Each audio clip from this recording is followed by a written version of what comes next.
Se a gente entrar no canal oficial dos Backyardigans, vai ver que tem uma nova versão dos personagens. Eles continuam cantando músicas clássicas, mas agora de um jeito bem mais infantil. Quando esse novo estilo foi lançado, muita gente que cresceu assistindo ao desenho original não gostou nada da mudança. Muitos reclamaram dizendo que estragaram a infância deles, o que acabou gerando uma grande discussão na internet. Essa polêmica poderia ser só mais uma daquelas brigas entre fãs saudosistas e pessoas que acham que eles exageram reclamando de desenhos que nem são feitos mais para eles. Mas a verdade é que vale a pena pensar um pouco sobre o que está acontecendo com os desenhos animados de hoje em dia. Por que tantos desenhos que a gente cresceu assistindo estão mudando tanto? Se a gente parar para pensar, dá para perceber que muitas animações atuais estão apostando no estilo mais fofo, com personagens de olhos grandes e cores mais vibrantes. Isso não é coincidência, é uma tendência. Cada vez mais empresas estão pegando desenhos antigos e reformulando eles nesse estilo, criando novas versões mais infantis.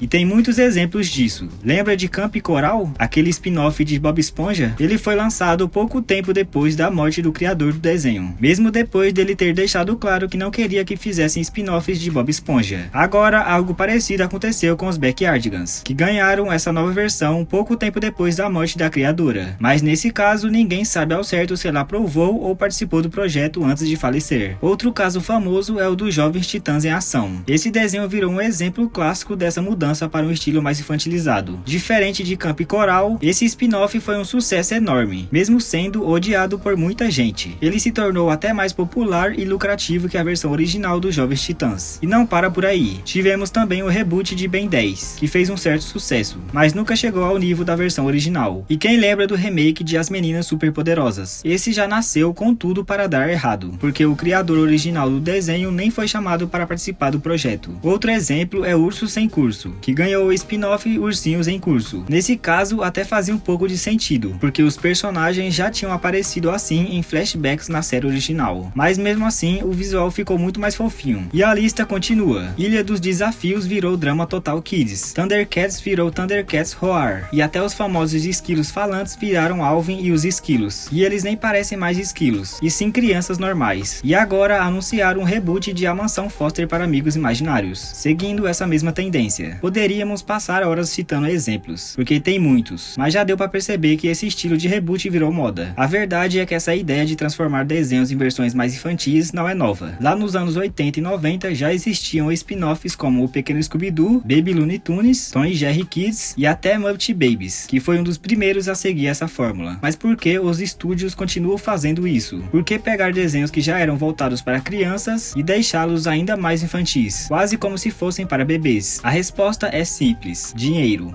Podia ser pior. É?